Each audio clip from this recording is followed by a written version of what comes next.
1 Coríntios capítulo 10. Irmãos, eu quero que vocês lembrem do que aconteceu com os nossos antepassados que seguiram Moisés. Todos foram protegidos pela nuvem e passaram pelo Mar Vermelho. Como seguidores de Moisés, eles foram batizados nas nuvens e no mar. Todos comeram da mesma comida espiritual e beberam da mesma bebida espiritual, pois bebiam daquela rocha espiritual que ia com eles, e a rocha era Cristo. Mas Deus não ficou contente com a maioria deles, e por isso eles morreram, e os seus corpos ficaram espalhados no deserto. Tudo isso aconteceu a fim de nos servir de exemplo, para nós não querermos coisas más como eles quiseram, nem adorarmos ídolos, como algum deles adoraram. Como dizem as Escrituras Sagradas, o meu povo sentou-se para comer e beber e se levantou para se divertir. Não devemos cometer imoralidade sexual, como algum deles fizeram, e, porque eles fizeram isso, 23 mil deles caíram mortos num só dia.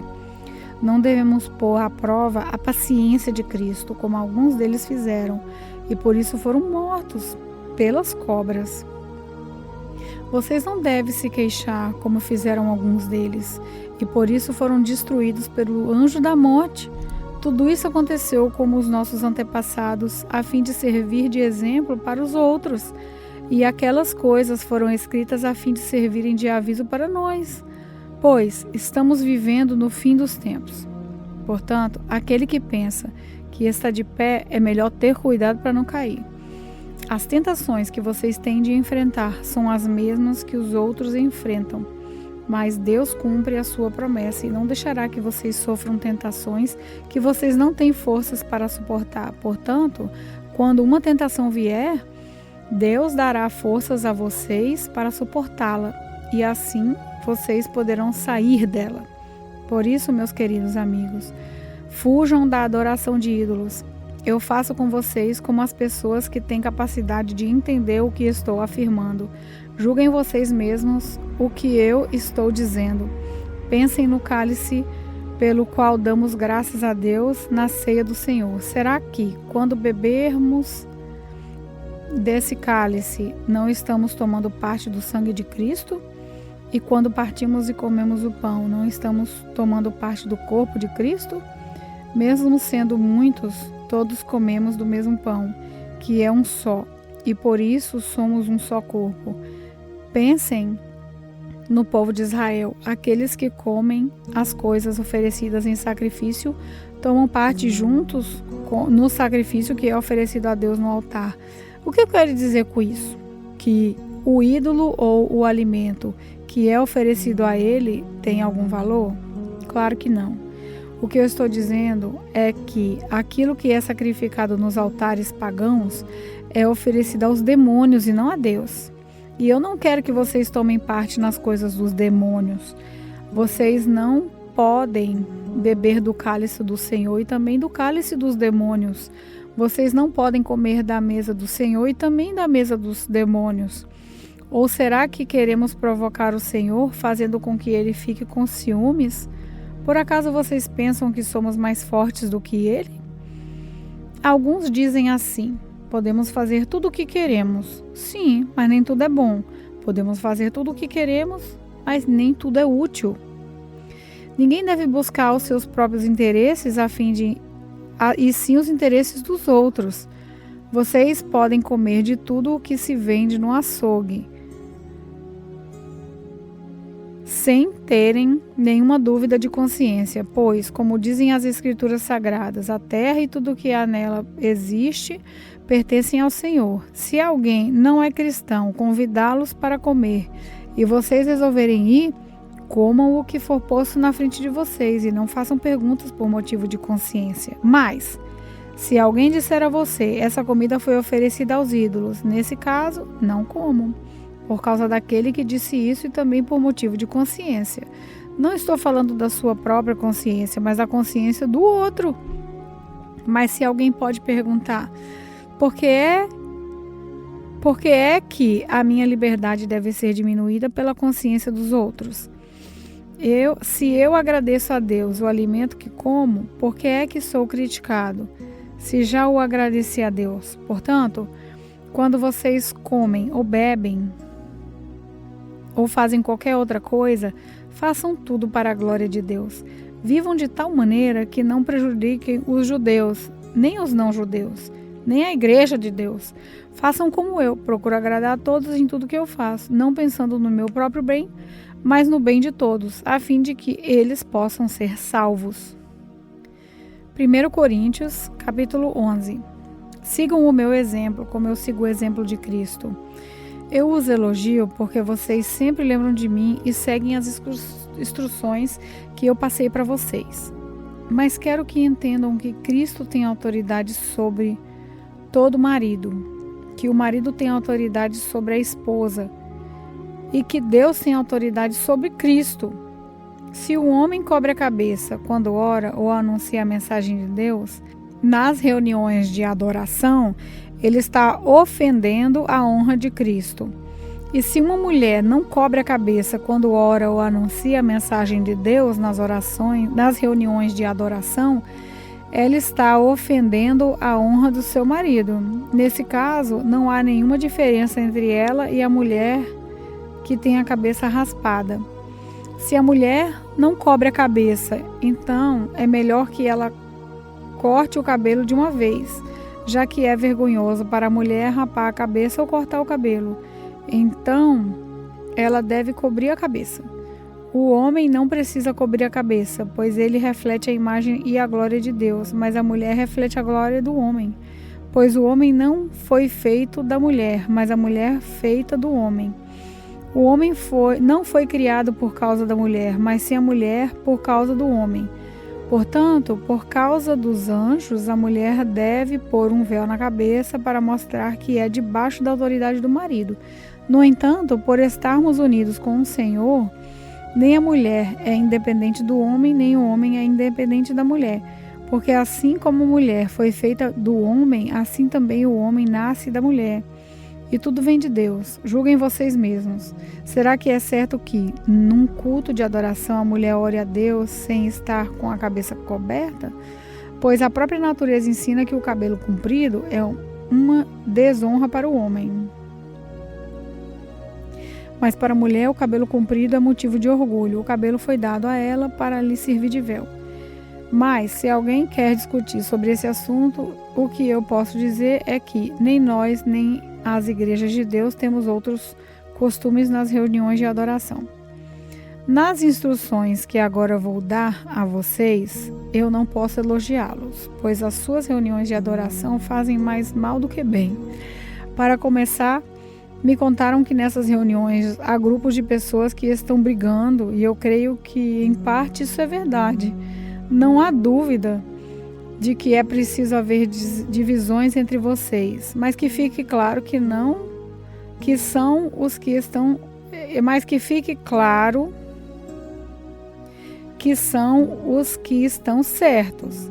Quando vocês se reúnem, não é a ceia do Senhor que vocês comem, pois na hora de comer, cada um trata de tomar a sua própria refeição e assim, enquanto uns ficam com fome, outros chegam até a ficar bêbados. Por acaso vocês não têm as suas próprias casas onde podem comer e beber? Ou será que preferem desprezar a igreja de Deus e envergonhar os que são pobres?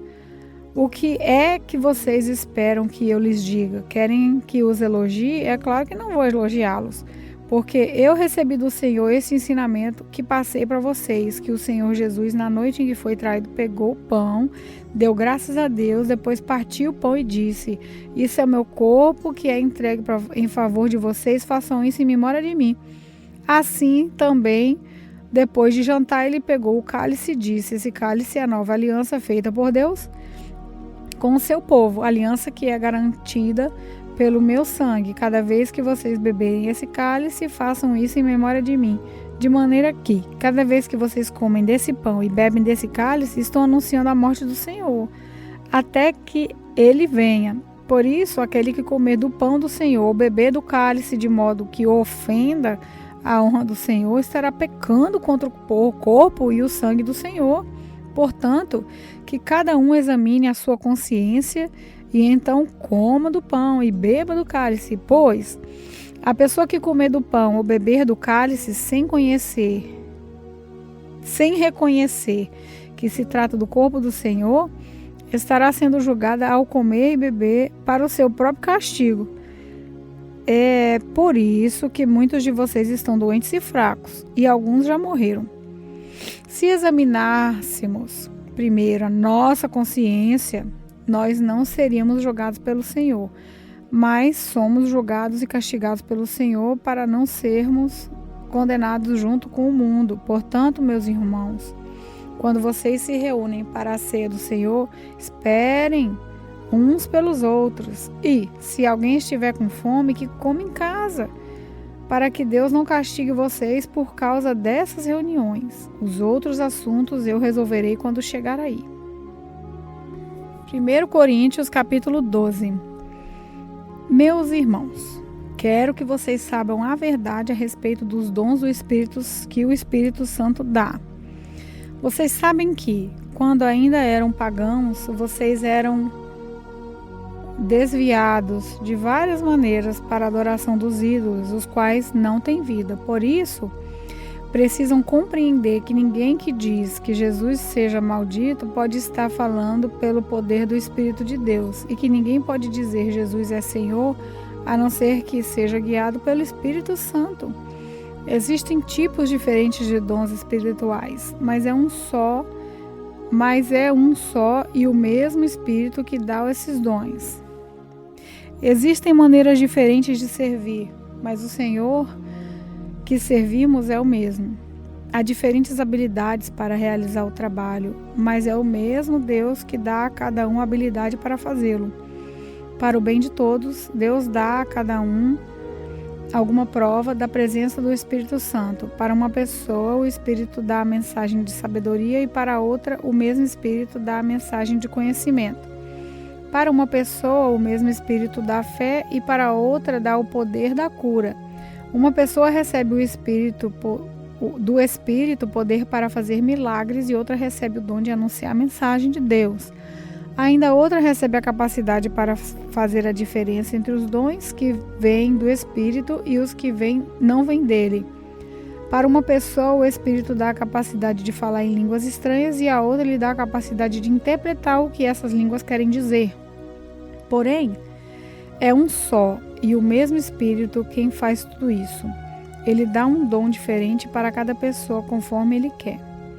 Cristo é como um corpo, o qual tem muitas partes, e todas as partes, mesmo sendo muitas, formam um só corpo. Assim também, todos nós, judeus e não judeus, escravos e livres, fomos batizados pelo mesmo Espírito para formar um só corpo, e a todos nós foi dado de beber do mesmo Espírito. Pois o corpo não é feito de uma só parte, mas de muitas. Se o pé disser, já que não sou mão, não sou do corpo, nem por isso deixa de ser do corpo. Se o ouvido dizer, já não sou olho, não sou do corpo, nem por isso deixa de ser do corpo. Se o corpo todo fosse olho, não poderíamos ouvir. Se o corpo todo fosse ouvido, como poderíamos cheirar? Assim Deus colocou cada parte diferente do corpo conforme Ele quis. Se o corpo todo fosse uma só parte, não existiria corpo. De fato, existem muitas partes, mas um só corpo. Portanto, o olho não pode dizer à mão, eu não preciso de você. E a cabeça não pode dizer para o pé, não preciso de você. O fato é que as partes do corpo que parecem ser as mais fracas são as mais necessárias. E aquelas que achamos menos honrosas são as que tratamos com mais honra. E as partes que parecem ser feias recebem um cuidado especial. E as outras mais bonitas não precisam. Foi assim que Deus fez o corpo, dando mais honra às partes menos honrosas.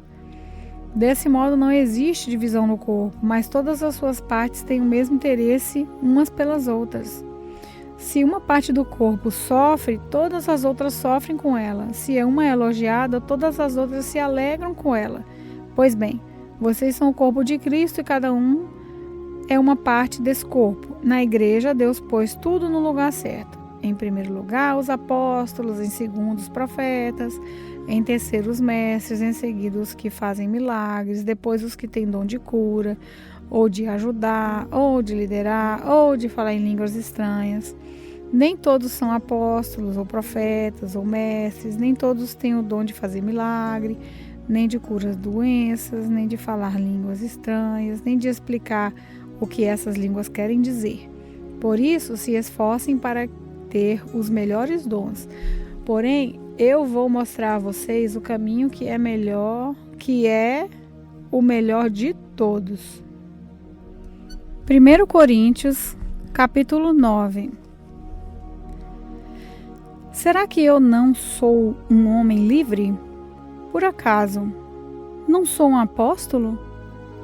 Será que eu não vi Jesus, o nosso Senhor? Por acaso, vocês não são o resultado do trabalho que faço para o Senhor? Mesmo que outros não me aceitem como apóstolos, vocês me aceitam. Vocês mesmo, pelo fato de estarem unidos com o Senhor, são a prova de que eu sou um apóstolo. Quando as pessoas me criticam, eu me defendo dizendo assim: será que eu não tenho o direito de receber comida e bebida pelo meu trabalho? Será que nas minhas viagens eu não tenho o direito de levar comigo uma esposa cristã, como fazem os outros apóstolos, os irmãos do Senhor Jesus e também Pedro? Ou será que Barnabé e eu somos os únicos que temos que trabalhar para nos sustentar? Quem já ouviu falar de algum soldado que pagou as suas próprias despesas no exército? Ou qual é o fazendeiro que não come das uvas da sua própria plantação? Ou qual é o pastor que não toma o leite do seu gado? Não pensem que eu me apoio somente nesses exemplos da vida diária, pois a lei diz a mesma coisa. Na lei de Moisés está escrito assim: não amarre a boca do boi quando ele estiver pisando o trigo. Por acaso Deus está interessado nos bois? Ou foi a nosso respeito que ele disse isso? É claro que isso está escrito em nosso favor.